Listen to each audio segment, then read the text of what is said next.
Você já pensou que disputar uma eleição e governar são duas coisas muito diferentes? Se não, fique neste vídeo, inscreva-se no canal, curta os vídeos, comente os vídeos e veja a partir de agora a minha reflexão sobre a diferença, o que separa e o que une eleição e governo. Eleição é muito diferente. Na verdade, eleição tem um aspecto carnavalesco, um aspecto fora da rotina. Eleição é uma coisa que tira as pessoas da rotina, os candidatos em particular. Você tem a rotina de governo e de tempos em tempos, a cada 4 anos, no caso brasileiro, você quebra a rotina. Carnaval quebra a rotina do Brasil anualmente, agora estamos sem carnaval por conta da pandemia. Eleição é a mesma coisa, eleição quebra a rotina. E quebra a rotina em todos os sentidos. Né? Para governar, o governante está dentro de um gabinete, fazendo reuniões, muitas fechadas, com a sobriedade enorme, fazendo contas, vendo se tem orçamento, se não tem. Né? A campanha é diferente. Aquele mesmo que estava ali governando vai para a campanha, tem que abraçar a população, falar constantemente para a população. Então, são coisas muito distintas. A ciência política norte-americana, né, já se perguntou, né, e tem, né, autores que refletiram sobre isso. Afinal, né, você faz um processo, né, muito diferente para selecionar a pessoa para governar. É assim que nós não aceitamos um governo que não seja eleito. Né? Nós viemos parar nesse sistema. Né? Não vou aqui ficar discutindo o que nos levou a isso, né? Mas vivemos na democracia. Né? O que une? Né? Qual é o ponto que tem de comum? Qual é o ponto, digamos assim, que a eleição qualifica muito para um governo? A eleição como um teste de liderança. Né? A eleição testa aquele sujeito que disputa e ganha a eleição para ver se ele tem liderança sobre o grupo que o segue. Né? É basicamente isso. Então, Fernando Henrique, o próprio Collor, né, lá atrás, mas Fernando Henrique passou no teste de liderança, venceu a eleição, venceu 2 eleições. Aliás, Fernando Henrique vinha de antes, ele tinha tido outros mandatos antes de ser presidente da República, foi senador, foi presidente da Associação Internacional de Sociologia, né? Então ele passou por vários testes de liderança, né, naquilo que a eleição faz, que qualifica alguém para governar.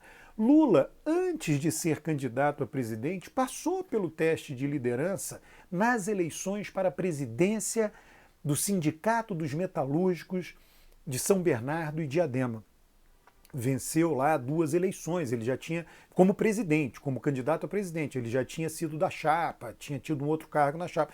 E depois ele foi testado em outras eleições, na eleição para deputado, ele foi eleito deputado constituinte, mas antes disputou a eleição para governo de São Paulo, teve um desempenho ruim, enfim, lá um pouco acima de 10%, e depois disputou 2 eleições presidenciais e teve sucesso.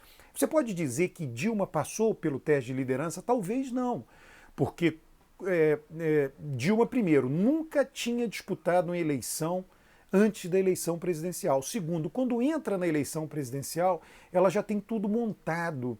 Quem vai ser o marqueteiro, quem a apoia, o partido, o financiamento da campanha. Ela não teve uma disputa interna no partido.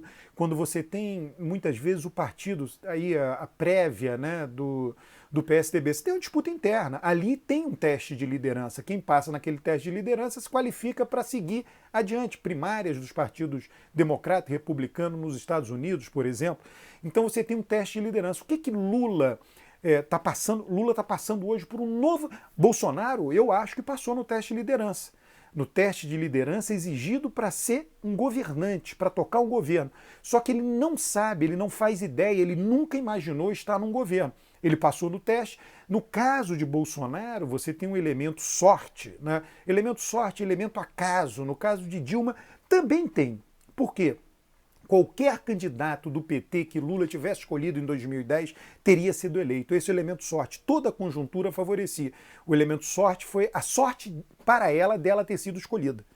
né? O Bolsonaro, o elemento sorte é a conjuntura, alguém que em condições normais jamais seria eleito, só seria eleito numa conjuntura muito específica, aquela conjuntura muito específica apareceu. E Bolsonaro, mas ele passou no teste de liderança, colocou gente em volta dele, deu um caminho e chegou lá. Ele passou no teste de liderança. Só que no governo ele não sabe o que fazer, ele não tem um projeto para o país. Ele nunca pensou nos problemas do país. Né? Nós elegemos alguém que nunca pensou nos problemas. Eu até acho que Bolsonaro ele tem uma certa visão que não deveria haver governo, porque o governo existe, né? Dentre outras coisas, né?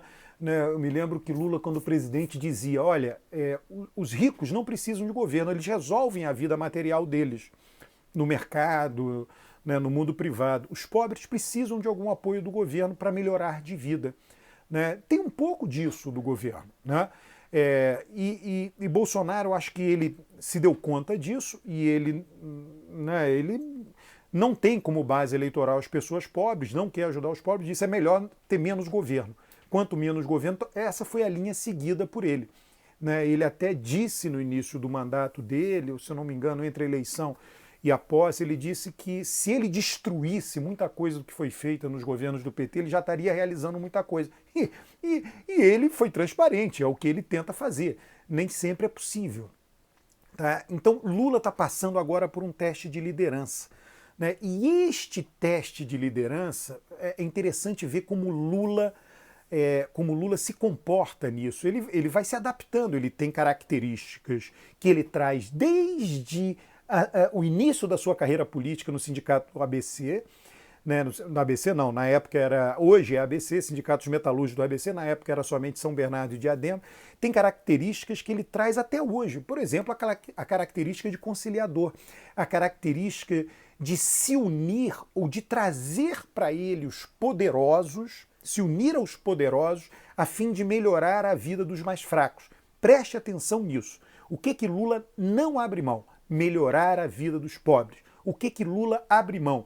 De nacos de poder, de fatias de poder, de tal maneira que ele compartilhe com os poderosos, a fim de que os poderosos o ajudem a melhorar a vida dos mais fracos. Ele está fazendo isso. Agora ele está se adaptando à nova conjuntura.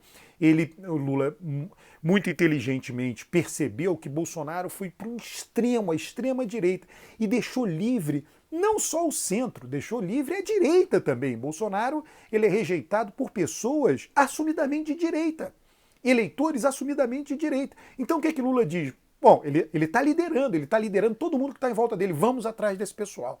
Né? O Lula tem em mente o seguinte: é melhor ganhar no primeiro turno. É melhor ganhar no primeiro turno com uma aliança ampla. Né? E isso inclui Geraldo Alckmin de vice, por exemplo. Não só, tem mais coisa que virá. Né?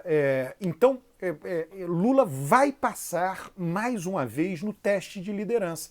Teste este que o qualificará para governar o país. O governo é diferente, a gente sabe, né? Tem vicissitudes. Eu comecei esse vídeo dizendo isso, estou caminhando para o final. O governo ele tem vicissitudes que não estão numa campanha eleitoral, né? Tem uma complexidade, né, que uma campanha eleitoral não tem. Tocar um governo é algo muito mais complexo do que liderar uma campanha eleitoral, mas o fato é que aquele que não passa no teste de liderança de uma campanha eleitoral dificilmente terá condições de liderar um governo. Então você está vendo aí Lula montando toda a campanha eleitoral. Como ele, quem toma as decisões, ele que toma as decisões. Que grupo ele forma, quem que ele ouve, o que ele faz primeiro, com quem conversa primeiro. São, assim, centenas de decisões diariamente. É o papel de um líder. São centenas de conversas diariamente. É o papel de um líder, montando, conduzindo a sua campanha. Declarações públicas, entrevistas para rádios, entrevistas para blog, youtubers e por aí vai. Né? Então é interessante, acompanhe a campanha pensando nisto, pensando que todos os que estão na campanha estão sendo submetidos a um teste de liderança. E é a terceira vez que Lula é submetido, eu diria, terceira vez para presidente, né, com chances de vencer. Né? Eu acho que está muito bem encaminhada a vitória dele. Né? Eu tenho escrito, as pessoas que me seguem, né, nos grupos lá que eu tenho de WhatsApp, Telegram, né, o bastidor da política, eu tenho chamado a atenção, e até publiquei isso na minha conta de Twitter, que se trata, do ponto de vista da opinião pública, de uma eleição entediante. Né? Você tem uma reta horizontal da intenção de voto de Lula de junho de 2021 para cá, fevereiro de 2022. Você tem uma reta horizontal para a intenção de voto de Bolsonaro, a soma dos outros candidatos. Então, do ponto de vista do eleitorado, está tudo cristalizado. Eu acho que a tendência é não mudar ou mudar muito pouco até outubro. Um grande abraço, inscreva-se no canal, comente o vídeo, traga mais gente para esse canal que é de análise política.